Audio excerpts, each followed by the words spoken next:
তো আমি জানি আপনাদের অনেক গরম লাগছে, গরমের মধ্যে বসে কথাগুলো শুনতে অনেক কষ্ট হচ্ছে। তো স্যার তো বলেছেন অনেকগুলো স্কিমের কথা বলেছেন, তো আমি বলছি যে স্কিমগুলো প্রথমত শুরু হয় আমাদের ক্লিনিক থেকে, যে আমরা পঞ্চায়েতের যে ছোটো ছোটো ক্লিনিকগুলি আছে ওখান থেকে শুরু হলে আমাদের district legal service authority plus আমাদের লোক আদালত আমাদের কোর্ট পর্যন্ত যায়, কিন্তু শুরুটা হয় আমাদের এখান থেকে।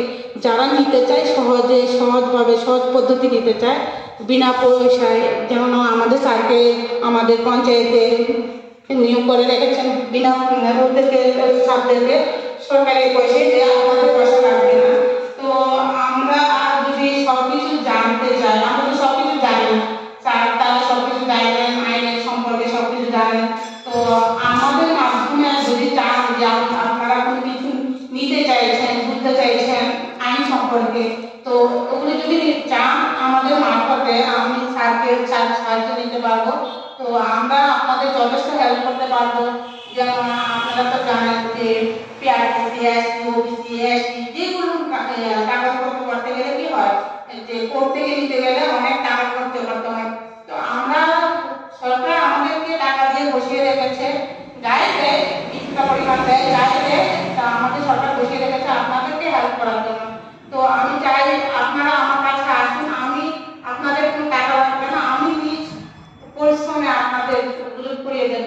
তারপরে আপনারা তো জানা অনেক সময় দোকানে গেলে কি করে আপনাদেরকে জোর করে কোনো কিছু একটা ধরেন কারেন্টের জিনিস কিনছেন, জোর করে আপনাদেরকে একটা খারাপ জিনিস বিক্রি করে দিচ্ছে।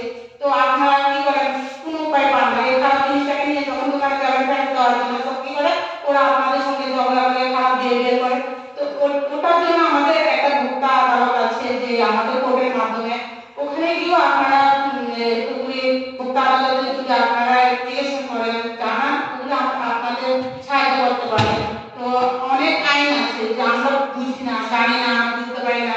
তো ওই থানায় গেলে কি করে, আমাদের কিছু হচ্ছে বাইরে কোনো সমস্যা হচ্ছে করি থানায় গিয়ে কেস করি, কিন্তু তারা বুঝতে পারে না থানায় গিয়ে কেস করলে কি হয়, থানা থেকে আমাদের কাছে ফোন আসে, আমাদের ওখানে এই যে এই রবিবারে আমাদের এখানে একটা কেস এসেছে, থানায় থেকে পাঠিয়েছে, আমাকে বলছে শিকারি আপনাদের কেসটা সলভ করুন। শুধু কেসগুলি নিয়ে কি করে থানায় চলে যায়, সংসারের মধ্যে অশান্তি হয়। তো আমরা চাই আমাদের এখানে অ্যাডভোকেট আছে, সঙ্গীত ম্যাডাম আছে, স্যারও আছে, স্যার থেকে সাহায্য নিতে পারি না। তো এখানে শুধুমাত্র যে কেসগুলো হয় আমরা সেগুলো সলভ করতে পারি অনেকগুলি। গত রবিবারে আমি দুটো কেস আমাদের পঞ্চায়েতে সলভ করেছি। তো ওখানে আমাদের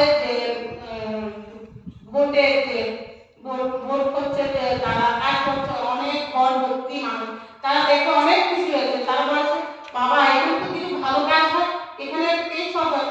আসলে তো কেউ তো জানেই না এখানে কি হয়। তো এই জন্য আমি চাই আপনারাও যেমন আপনাদের মারফতে আপনারা যদি এগিয়ে আসুন, আরেকজন এগিয়ে আসবে, আপনাদের থেকে শুনে আরেকজন এগিয়ে আসবে, তাহলে ছোটখাটো যারা নিয়ে ঝগড়া, পারিবারিক শান্তির মধ্যে ঝগড়া, ওগুলি থানায় গেলে কি হয়, কেস হয়, কেস দিয়ে তারা না বুঝে কোর্টে পাঠিয়ে দেয়, তারপরে কি হয় মিলে যায়। কিন্তু এই যে পঞ্চায়েতে গিয়ে জানলো না, শুনলো না, আমাদের পারিবারিক সবাই মিলে একটা সলভ করে নিলাম, যদি না করতে হয় তাহলে